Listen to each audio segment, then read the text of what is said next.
I'd like to introduce you to the real Nomi. Nomi is my pen name. I named myself after my cat. She's 10 years old. And if you don't like my books, we'll just say she wrote them. Hi, I'm Nomi Palmer. I'm an indie author from Canada and a Sims enthusiast, and I'm writing a series called Passions. This is the first book in the series, Intense Feelings, which is based on two things. Passions, the NBC soap opera of yesteryear that you're probably too young to remember. Look it up on YouTube. You will not be disappointed. Where are you? Miguel! Help me, please help me! Let go of me! And Intense Feelings, the Sims 2 story that I wrote 15 years ago. In 2023, I converted it into a novel, and last year I published it. I have since published two more. See there, these two. And books 4 and 5, which will complete the series, are coming out next year. What we're doing here today is we're going over the original Sims 2 version of Intense Feelings to see how much it differs from what became the novel. Episodes 1 to 3 are already posted on my channel. I did film those ones back at the beginning of summer, but have since had to re-upload them, so it looks like they were just posted, but it's actually been quite a gap since the last time I made one of these, so I just want to catch you up to speed. This is episode 4, and it's basically just one giant backstory dump. We've got secrets spilling out, motivations that make zero sense, and more characters than you can possibly keep track of. And yes, it's confusing, disjointed, and absolutely intentional. It's a soap opera. Not only that, it's half parody of, half love letter to the genre. So anyway, grab a drink, get comfy, because this is a long one, and let's dive into the absolute mess that is episode 4 of Intense Feelings, the Sims version. Literally, this is so long that I had to cut it into 2 entries on LiveJournal, because yeah, this was posted on LiveJournal in 2010. But yeah, it was so long I had to split the entry into 2, so seriously, pause and settle in because this is going to take a minute. Just to recap, because like I say, it actually has been a while since I've posted one of these, even though it looks like I just posted them, but it has been a while. Where we left off, Leaf and Charlotte had been together. Leaf ended up tearing his stitches. Charlotte took him back to her place to patch him up. And then I'm like, actually, like I think this might be one of the best plot twists I've ever written. Devlin shows up at his own home where Charlotte took his mortal enemy. What are the odds? So weird. Anyway, so she's like, what do you want? Why are you screaming at me? He's wounded. He's just like, I called for you and you didn't answer me. They have a little bit of sassy brother-sister banter back and forth. But then he's like, look, I think I know who shot Leaf. It's on my computer upstairs. Come on, come with me. Charlotte's like, you do? And then she's like, oh, Leaf's literally in the next room listening to all of this. I need to get rid of him. I need to get rid of Devlin. I need to fix this situation. So she sends Devlin upstairs. She's like, be right there. And then she lets Leaf out of the gym. He's like, why does Devlin care who shot me? Why does he think he knows who shot me? And Charlotte's like, we do not have time to talk about this. You need to go. I will call you. I'll let you know what's happening when I know what's happening. And she sends him on his way. However, she's a little bit depressed about this because she thought she was finally getting her chance to shoot her shot, and Devlin walked in again, like, what? And ruined everything. So she's like, I just wish it could work out for me and Leaf. And then we begin our flashbacks. Pause. I realize I am a dinosaur. I realize I am also not like the other dinosaurs of my millennial ilk. Insofar as I watched soap operas growing up. Specifically, I watched Passions, which is what my series is named after. Passions was over the top ridiculous. I have something to tell you. What? This. All soap operas were, but Passions in particular. And that's the vibe I was hoping to capture with Intense Feelings. The name Intense Feelings is literally a synonym for passions. On soap operas, they have many cheesy, silly, quite frankly, stupid tropes that somehow still make you upset and engaged, or whatever the emotion is that they want you to have. And one of the tropes that they do a lot on soap operas is flashbacks. There are many reasons for this. Mostly it's poor storytelling, but it's done in such a way that it's almost endearing. It becomes part of the genre and it becomes on purpose, like it was in the series Passions, which I believe was a parody of soap operas that just took itself very seriously. And if it wasn't, that's what my soap opera is. I did not mean to get so feisty. Anyway, we go into our first flashback of this episode because I think there's several in this episode. Poor little 12-year-old Charlotte. I think she's 12.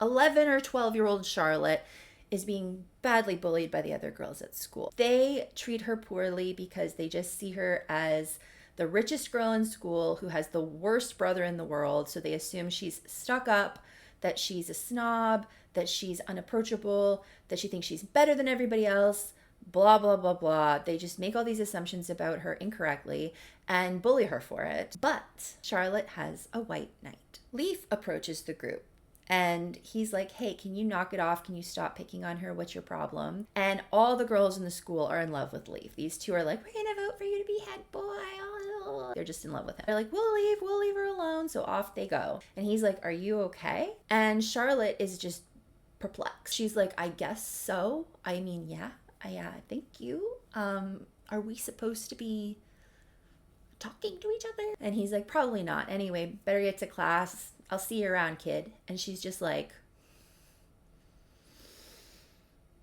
what's happening to me? And what I wrote was, Leaf was nice and handsome. For the first time, she saw him like the other girls at school saw him. Then, 3 years later, she hasn't really had an interaction with him again. He's kind of helped keep the bullies at bay, but they haven't really interacted.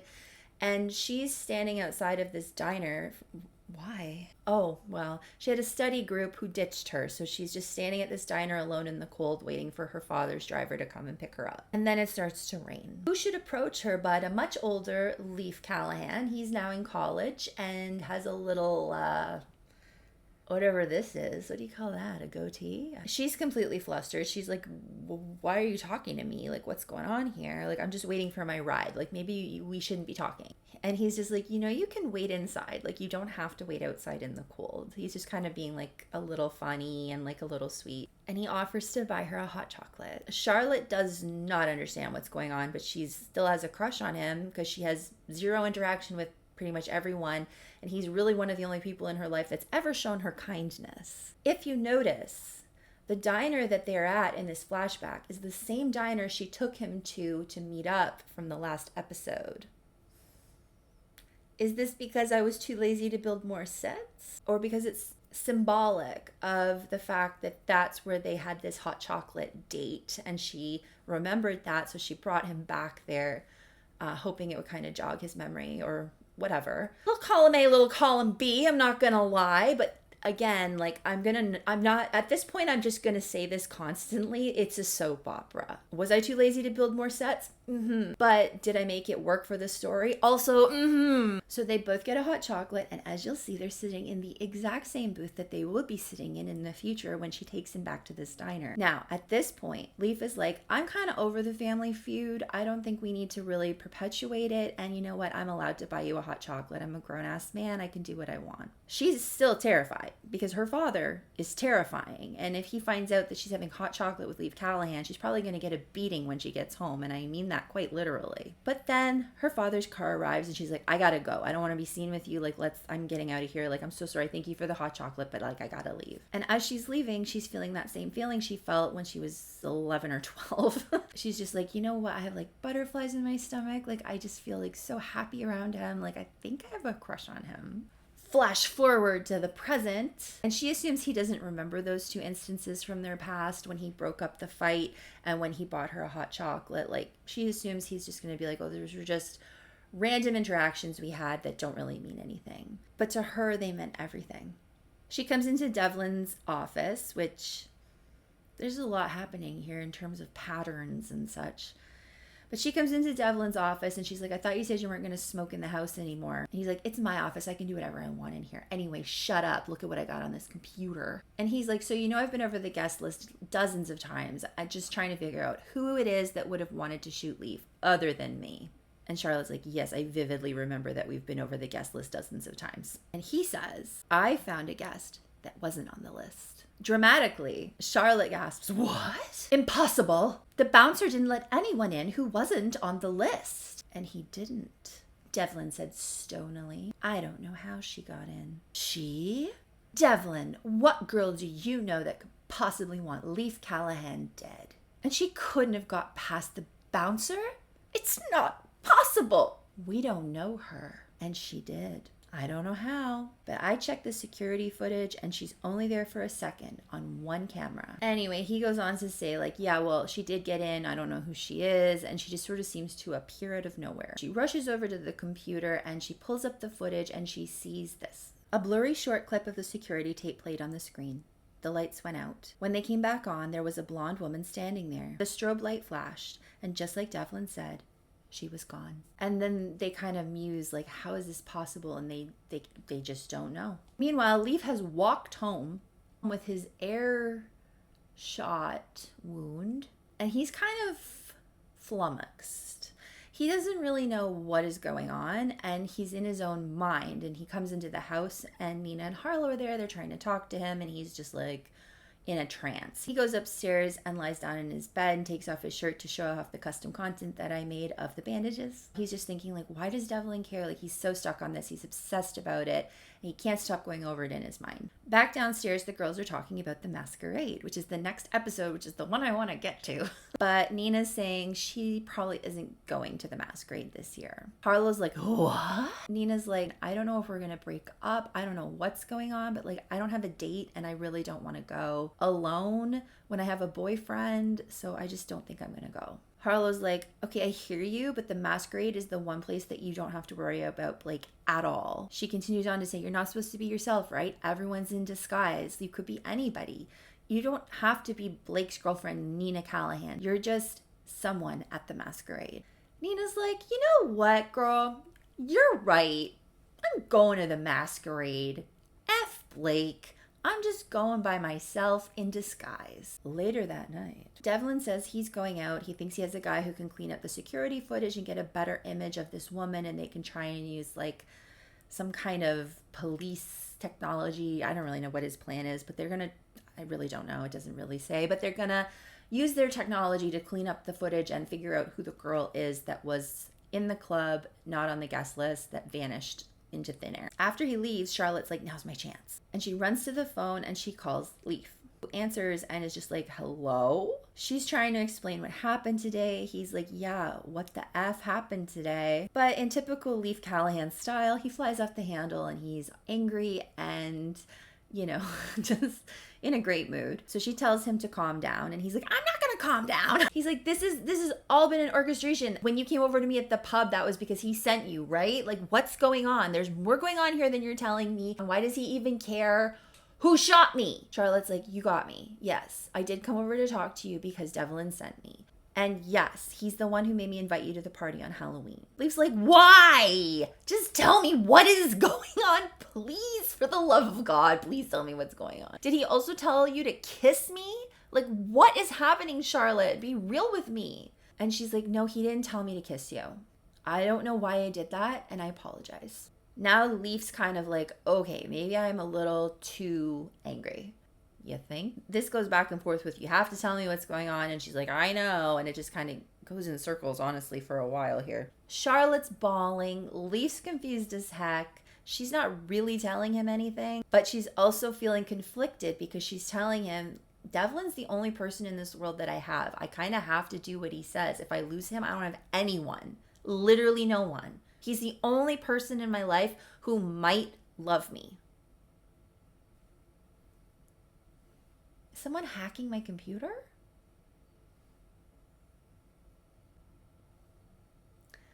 I'm restarting my computer because I don't know what was happening. So Leif asks her, he's like, just tell me, like, I just need to know. Is he looking for revenge? Charlotte knows he is and lies. She says, I don't know. She does tell him that she blames Leif for what happened. You're probably asking yourself, what happened? Nobody knows at this point. It's all just kind of alluded to. We don't know what happened yet in this story. It's a mystery, but she goes on to say he keeps saying he's got big plans, but he never does anything. And the only thing he's really focused on right now is figuring out who shot you. And Leif's like, yeah, that's confusing too. Why does he care? And Charlotte really only has the information that Devlin gave her, which is that he wants to know who hates him more than he does. So that's what she says to Leaf. Leaf's like, will you let me know if he finds out? I kind of want to know, Shami. And Charlotte's quiet for a second and she's like, you mean you're still going to talk to me? And then we go into a montage. Now, the actual line that I wrote was, there was a short silence, but then Charlotte asked, so you'll still speak to me? And speak they did.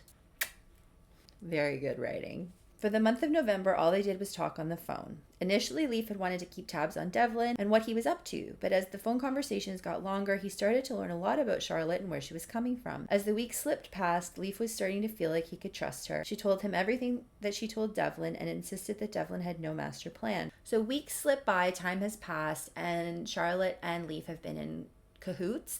She's been telling him everything she tells Devlin, so he knows what's going on, but they still are no closer to finding out who shot him. However, Leaf's enjoying talking to her, and he's like, she's actually a pretty sweet person and like a nice girl, and maybe I want to ask her on a date. Maybe I'm feeling cuckoo bananas and I want to ask her on a date. So he does. He asks her on a date and she's so taken aback. She's just like, are you serious? And he's like, yeah, I'm serious. Why not? Let's do this. Like, you're cute and nice and yeah, it's a date. So she's overjoyed and she's just like, yeah, I'll do that. I'll go on a date with you. I'm so excited. Then, guys, if you saw this coming, like, you should probably sell your services as a psychic. Devlin shows up. He's like, who are you talking to? And she's like, I gotta go. Meet me at Le Petit Café. Meet me at Le Petit Café. And she hangs up the phone. Hi, editing Nomi here. It occurred to me that not everyone speaks French. Le Petit Café literally just means the little cafe. I've struck me funny. Anyway, go back to the story. Bye. Le Petit Café. And Devlin's like, who are you talking to? And she's like, oh, Nina. I was just, keeping tabs on them. And he's like, oh, good for you. Good girl. I'm so glad you're still on my side. But listen, anyway, all I've managed to do the last few weeks, haven't made any plans, any moves, and the security footage can't be recovered. It's just is what it is. So we're just gonna have to work off that blurry image. And Charlotte's pretty disengaged from the conversation because all she can think about is that she's finally going on a date with Leaf Callahan. Meanwhile, Nina's trying on her dress for the masquerade. BFF Tyler's waiting out in the hall. Of course, he wouldn't be in there while she's changing. That's not appropriate. And then she's like, okay, I think I'm ready. You can come in. What do you think of my dress? And she's showing off a little bit, but then she's like, oh, just like ignore how this looks because like I don't have any makeup on. My hair's not done. But sweet baby Tyler, he's just like, you look amazing. You're the most beautiful thing I've ever seen in my life. Men should fall at your feet and worship you. And she's like, shut up. So funny. And she's like, I'll look better when it's all together. But what do you think of the dress? Do you think Blake will like it? Now Tyler's mood shifts and he's like, yeah. Yeah, he'll like it. And Nina hears his tone change. She's just like, well, I just mean like things have been so weird and like, I don't know what's going on between us. And I just want him to think I'm pretty. Tyler's like, why do you even care what Blake thinks? You look awesome. Don't worry about him. Don't let your worth hang on no man. Nina's like, actually, I've been wanting to talk to you. Let me just get changed really quick. So she gets changed really quick. Doesn't know really how to begin what she wants to say. But she's basically recapping to him that she thinks her relationship with Blake is coming to an end. And she's terrified. Blake's her first and only boyfriend she's ever had. And she still loves him. She just doesn't know what his problem is. So she kind of breaks down and starts to cry. Now Tyler feels bad. So he's just like, okay, you know what? Like, we're going to figure this out. Don't even worry about it. Nina's like, well, I am worried about it. Like, I just don't know what's going to happen. But I'm so glad I have you and Harlow. Like, I love you guys so much. And then Tyler's hugging her back and he's thinking, but you're not in love with me. And that's the end of part 1. So let's jump over to part 2. Across town, Jay is on a date with a girl named Danny. Danny's like, are you going to the masquerade? But he doesn't have time to answer because he sees something coming and he's like, oh no. It's Harlow. And she's pissed off. Hey Jay, she said frostily. Who's your gal pal? Poor sweet Danny's just like, I'm Danny. What's up? Jay is like, what do you want? Harlow's like, oh, wow, nice attitude. She says, honestly, do you even consider my feelings before you talk? Or before you flounce around town with another girl on your arm? Danny's like, is this your ex? And Jay's like, no. No. Harlow sees her opportunity. Excuse me? So those 4 months meant nothing to you? There was no 4 months, just so we're all on the same page. She's lying. She's trying to ruin his date. Anyway, they're bickering as they do, fighting back and forth. He's yelling at her, telling her to shut up, and telling Danny it's all a pack of lies. Harlow's like, why would I lie? And Danny's like, yeah, why would she lie? What benefit would lying about being your ex-girlfriend possibly have for her? Now she's got Danny on her side, who's like, maybe I don't want to go to the masquerade with you anyway. And this is a very funny little comedic moment, but anyway, Danny ends up storming off. Jay goes after her. And Harlow's like, la la la la la. She's just carrying on with her day. She goes shopping. Down the street, Leaf arrives at Le Petit Café and finds Charlotte in a blonde wig. He's like, hi. And she's like, sorry, I figured this way I'm in disguise and, maybe people wouldn't see that we're together. Very, very subtly, Devlin sneaks down the street. He followed Leaf. He saw him and he followed him to Le Petit Café. And he looks in the door, and what does he see? Leaf sitting at a table with a blonde. He's like, Charlotte never told me he had a girlfriend, let alone a blonde girlfriend. And then it says, watching Leaf laughing and chatting with the blonde caused a surge of memories to wash over him. Memories from not so long ago. He never dreamed he'd be so happy. One memory quickly led to another and another. He remembered everything about her. The touch of her skin, the smell of her perfume, that she mostly wore red because she didn't think she looked good in any other color. But he knew she looked good in anything. He thought of the first time he'd said, I love you to anyone, and how he'd whispered it every night as he held her in his arms. He remembered how it had felt to fall asleep with her body so close to his, and the complete emptiness he felt when she was gone. Now he's crying in the street. And he's like, look, I need to go smoke a cigarette and drink a bottle of bourbon. Back in Le Petit Café, Leaf's like, hey girl, I got a question that I've been meaning to ask you. Why did you kiss me? What was that about? And Charlotte's like, look, basically since I was 11 or 12 years old, because the author can't remember how old I was, I have had a crush on you. She's like, you probably don't remember, but there was a few times we interacted and it was enough. It was enough for this sad little shut-in. And Leaf's like, oh, really? That's interesting. I really had no idea. And she's like, well, I wouldn't expect that you did. And then she's like, but anyway, have you told anyone Devlin's back? And Leaf's like, no. Your secret's safe with me. I have not told anyone he's back, but do you know who shot me? And she's like, no, I don't. And actually the video's corrupted and they can't recover it. And we just don't know who it was. Leaf's like, well, if the police couldn't figure it out, I really didn't think Devlin would be able to, but you never know. Then he's like, anyway, on a lighter subject, we're having a games night. You should come. Charlotte's like, wait, are you sure that's a good idea? Like, I'm Charlotte Ainsworth. Aren't your friends all gonna lose it if I show up at your house? Leaf's like, no. It'll be fine. It won't be weird at all. Guys, it's gonna be very weird. You should definitely come. She's like, okay, I guess I'll come to your games night. Elsewhere, Devlin goes home, smokes a cigarette, which is because of her. A memory flashed in front of his eyes. She had smoked. She always said she was gonna quit, but never did. Don't steal my cigarettes, she said. They're really quite bad for you. Her kisses always tasted like smoke. He'd eventually grown to like it and took up smoking after she'd gone. He hadn't realized it until that moment, but it was probably so that she didn't feel so far away. So he sticks his cigarette in his mouth, pours himself a glass of wine, heads over to... This house is just hideous. Heads over to his bookshelf and pulls out a photo album. He's looking at pictures of her. Later that night, Charlotte comes home. She's like, wow, this house smells like alcohol and cigarettes. So that's wonderful. Where are you, Devlin? She's yelling for him, looking around the house, and she finds him. She asks if he's dead or drunk. He replies, I'm dead. He's been drinking a lot by the looks of things. And he says, I followed Leaf today and I saw him having coffee with a blonde girl, and it really messed me up. Charlotte is immediately like, okay, I'm gonna start crying. She feels horrible, truly horrible. And she's like, let me take care of you. Let's get you to bed. So she takes him upstairs and tucks him into bed in his clothes. And while he's drunk, he's like, Charlotte, like, you know I love you, right? You're all that I have. And she's like, yeah, I know. Go to sleep. The next afternoon. Also, we need to take a moment. Tyler's fish have made an appearance. So let's just clock that.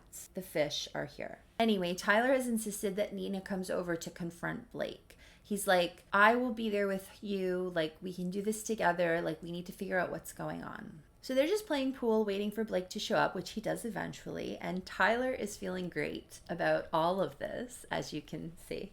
Blake's oblivious. He's just like, hey guys, can I play? And Nina says, actually, can we talk? Tyler excuses himself, and Nina sort of launches into it. She's like, I don't really know how to say this. I don't really even know what I'm asking. But she says, remember at Halloween you said you weren't sure if you wanted to be in this relationship anymore? Blake's like, yeah, look, I was drunk. I don't know. I was in a bad mood. And she argues, well, you seem to be in a bad mood a lot lately. You also seem to be drinking a lot lately because of your bad moods. And I'm not the only one who's noticed this. I don't know what's wrong with you, but I'm sick of being at the brunt of it all the time. Now, in a classic, person with a drinking problem way, he just launches into anger. And, he came in all jolly and friendly, and now he's just mad. And he's like, so what do you want? What do you want me to say? What do you want to do? And she's like, I don't know. Is it me? Like, are you sick of me? Like, are we done? Like, what's happening? Am I boring? He's like, no, you're not boring. It's just that, I've only ever dated you. I just feel like my life is just on a set course. I'm just going to marry you. We're going to have babies and I'm going to die. She's like, okay. So it is me. It is me. And you want to end our relationship. And homeboy just says yes. Straight up. Yes. He's like, I'm sorry I never broke up with you over this. I just, I don't know what I want. And I don't know if I want to be with you or if I don't want to be with you, but I don't know. I'm sorry. And she's like, so we should break up. He's kind of like, yeah, I guess, yeah, we should probably break up. So he grabs her and he's like, but I'll always love you, Nina. You're my first love. And that is so special and important. And I want you to know that. You're still my best friend and I will always love you. I will always be here for you. You can come to me with anything and I will be there for you.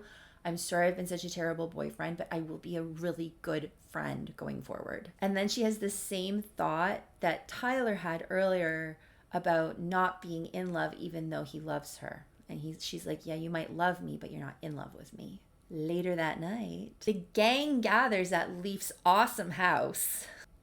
Wow. You can tell they're rich, right? And everyone's sitting around waiting for games night to start when Leaf is like, I have an announcement to make. How should I put this? Charlotte and I are basically dating. Charlotte Ainsworth. Devlin's sister, Charlotte Ainsworth. My mortal enemy, my ancestral enemy, the Ainsworths. Charlotte Ainsworth, she's like my girlfriend. The gang reacts appropriately. Harlow's like, the last time we hung out with her, you got shot in the chest. He's like, whoa, whoa, whoa. The doctors agree I wasn't shot. It was air. A molecule explosion, or we don't really know at this point, but it wasn't a gun. Nobody shot me, okay? It was air. It wasn't Charlotte's fault that my molecules exploded randomly.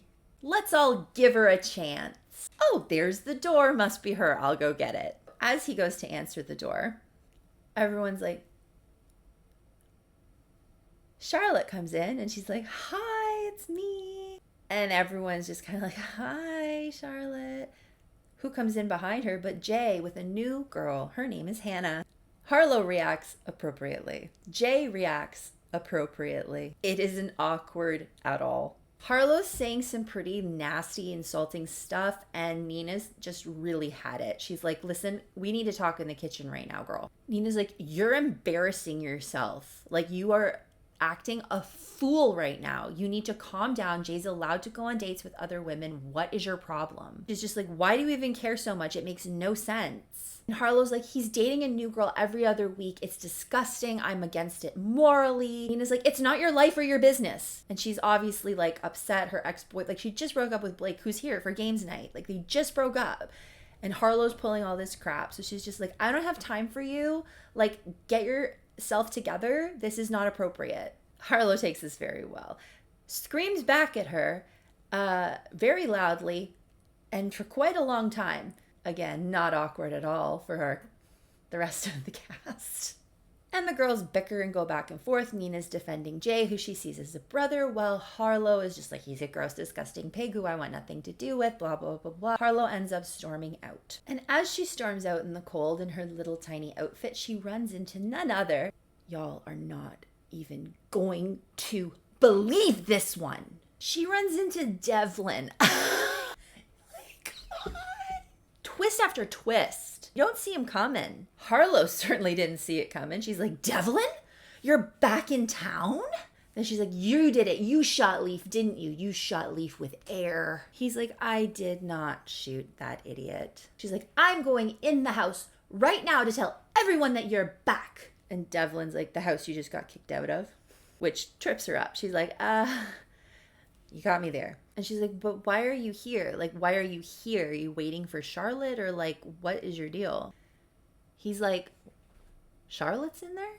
She's like, you seem genuinely shocked about that. Like, Leaf just gave us some speech about how they've been hanging out all the time or something. I don't really know what's going on. You don't know this? Devlin's like, can't say that I did. Can say that explains a lot. And Harlow's like, why are you back?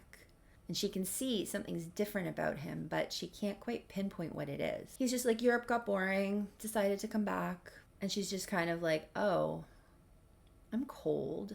And he's like, how are you getting home? She's like, I was just going to walk. He's like, well, I can walk you. You might be wondering to yourself, why would Harlow walk home with Devlin? Good question. You will find out. You don't need to know right now. And it's a soap opera. Throwing that out there again. She's like, look, it's a long walk to your place from here. Do you want me to call you a car? And he's like, sure. I don't really want to walk all the way home from here. And she's like, well, come in and I'll call you the car and we'll sit down. So they're chatting and she's like, just be real with me. Are you back because of what happened? And he's like, no. Lie. But he's like, no. And then she's like, I don't really believe you. And Devlin's like, well, that's the truth of it. And I don't know what else you want me to say. And he's getting annoyed. So he just gets up. And she's like, look, I'm sorry. I'm sorry that I'm drilling into you. And more importantly, I'm sorry for what happened back then. Devlin's like, why are you sorry? You didn't have anything to do with it. Then he says, can I ask you a stupid question? And she says, only if you want a stupid answer. And he says, did you ever wonder what would have happened if we worked out instead of Diana and I? She's like, are you joking? No. Did you? And he's like, well, no. I just thought of it now. How different everything would have been. And she just goes on to say, you know, we wouldn't have worked out. I only fooled around with you because I don't know, I was feeling all rebellious and you were different then anyway. It was after you'd met Diana. You guys weren't dating yet. You weren't bothering Leaf or Nina at all anymore. And I like that you were the bad boy. But you and Diana, I never would have gotten in the way of that. It seemed so meant to be. And he's like, oh, and the car arrives. So he's like, well, best be off, but don't tell anyone I'm back. And Harlow's like, well, I can't make any promises, but I'll keep your secret for now. And he goes and she's like, I know he's up to something. I just don't know what it is. She really wants to tell Nina what's going on, but she's like, look, I'll give him a chance. Like, I don't know how long he's been back, but there hasn't been any trouble. And what happened, you know, however many years ago, because the timelines are different between the book and this, and I don't remember what the timeline is here, but a few years ago, whatever it was that happened, she's got sympathy for him. So she's just like, you know what? I'll just keep a secret for now. Devlin goes straight home, and he's like, what is Charlotte doing sneaking around with Leaf? Why is she hanging out with him, like having a games night, not telling me about it? But as he's going to his room and he gets to his bed, he sees a note on his pillow. I know you're on to me. I saw the security tape. I'll see you at the masquerade. See. We did it! That is the end of episode 4 of the Sims version of Intense Feelings. So not quite as interesting as some other episodes, a lot of exposition, a lot of story dumping, but it's setting the stage for what's to come. Honestly, I found this part of the story really difficult to adapt into a novel. It's so front-loaded with information because so much is going to happen throughout the course of the story that I need to dump it on you right at the beginning so you understand all the setup and everything. But I also wasn't writing very well at this point on purpose. I was writing as a parody. I was writing as an ode to passions. I wasn't trying very hard to have my writing be good at all. I really just wanted it to be funny and very soap opera and very over the top drama and silliness and fun, mixed in with the sadness of what's going on with Diana, which is still quite a mystery at this point. But I think when people pick up the novel Intense Feelings, they get that sense of the reason that they might criticize my writing for being disjointed or messy is because it is, but it was always on purpose to be that way. It's just, it gets so much better as it goes along and as my style evolved through the novels. The second book in my series, Immortal Passions, was only ever an idea I had as a continuation on of the Intense Feelings story, the Sims version. I never really even wrote notes about it. It was all just little fragments in my mind of what was going to happen next. So this book is actually completely different to Intense Feelings. It's a lot darker and it's written differently. There aren't as many point of view jumps. It's more streamlined to be a novel, whereas this is a soap opera first and then a novel. The third book in my series, Hopeless Devotion, was actually a completely different story that I had set in the world of Intense Feelings, but had nothing to do with Intense Feelings. And it was also just an idea that I had. It wasn't an actually written story. So when I came to write this one, I'd already written 2 other books and my writing was just getting better and better and my style was developing and evolving. But I wouldn't have a style. I wouldn't have